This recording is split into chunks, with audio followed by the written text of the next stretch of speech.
श्री परमात्मने नमः। श्री चैतन्य चरित्रावली अध्याय विद्या व्यास संगी निमाई। आगे। उन दिनों आजकल की भांति व्याकरण के टीका ग्रंथों का प्रचार नहीं था, छापे खाने नहीं थे, इसीलिए पुस्तकें हाथ से ही लिखनी पड़ती थी और मूल के साथ ही टीका को भी कंठस्थ करना पड़ता था।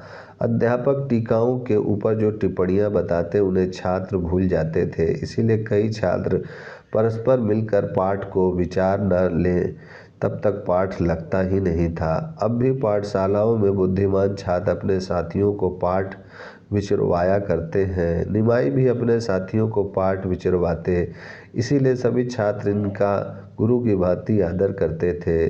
ये विषयों को इस ढंग से समझाते थे कि मूर्ख से मूर्ख भी छात्र सहज ही में पढ़े हुए पाठ को समझ जाता था। उन दिनों गौरांग व्याकरण के पंचटीका नामक ग्रंथों को समाप्त कर चुके थे। इन्होंने उसके ऊपर एक सरल टिप्पणी भी लिखी। इनकी की हुई टीका के ऊपर टिप्पणी विद्यार्थियों के बड़े ही काम की थी। बहुत शीघ्र ही विद्यार्थियों में इनकी टिप्पणी का प्रचार हो गया और बड़े बड़े विद्वानों ने इनकी पांडित्यपूर्ण टिप्पणी की मुक्त कंठ से प्रशंसा की।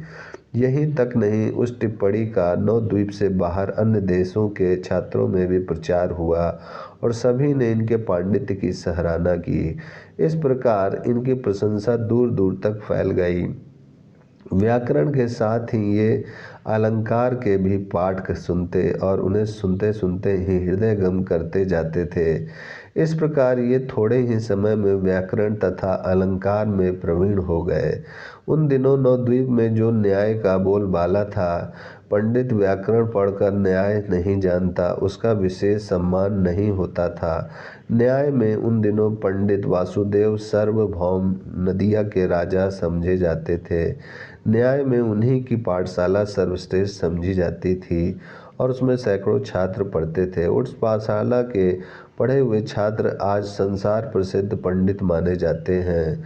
नव या न्याय की जो टीका जागदीशी के नाम से न्याय का ही परिचय देती है, उसी के प्रणेता पंडित जगदीश के भी गुरु भवानंद इसी पाठशाला के छात्र थे।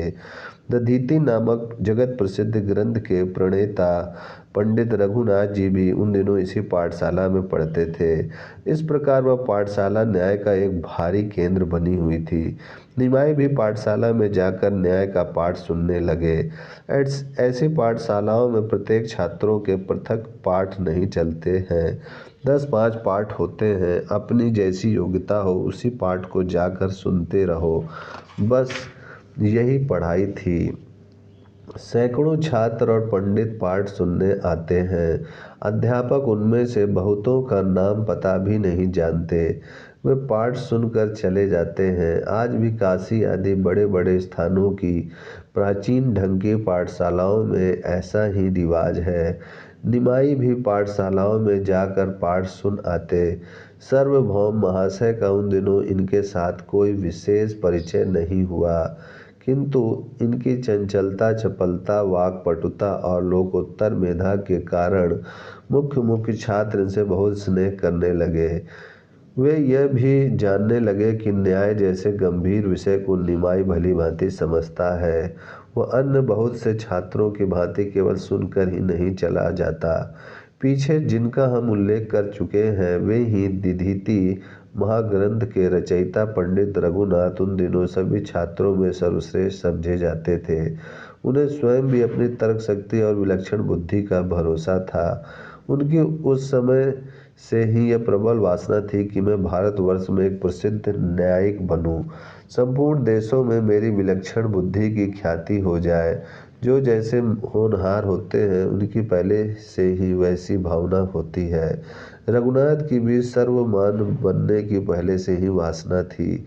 रघुनाथ के साथ निमाई का परिचय पहले से ही हो चुका था।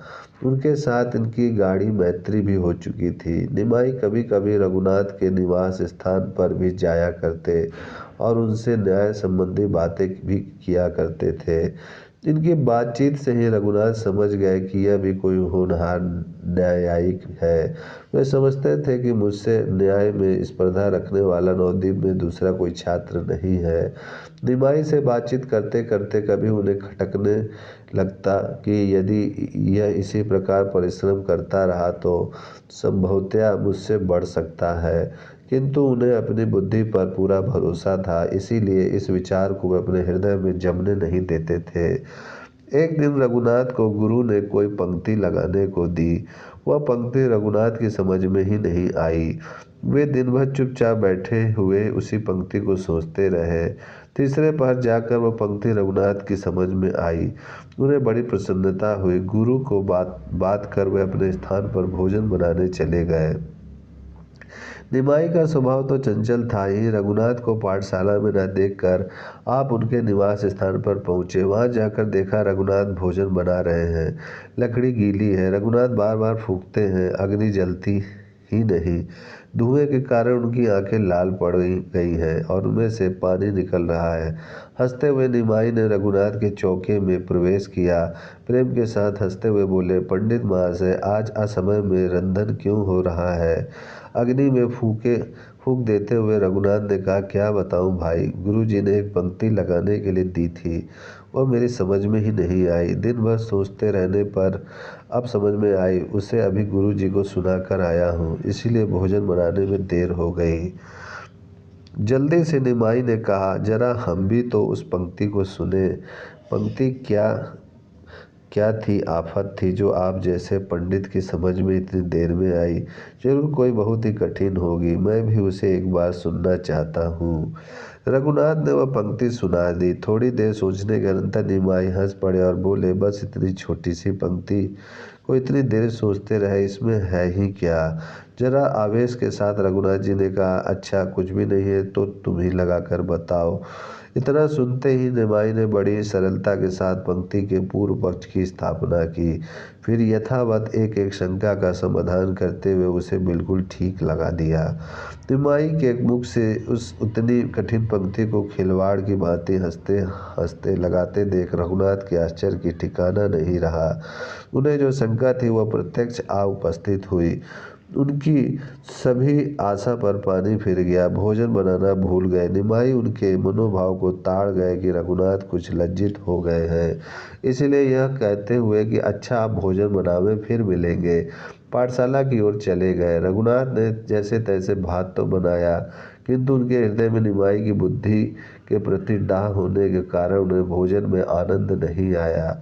जैसे तैसे भोजन करके वे पाठशाला में आए। ओम शांति शांति शांति।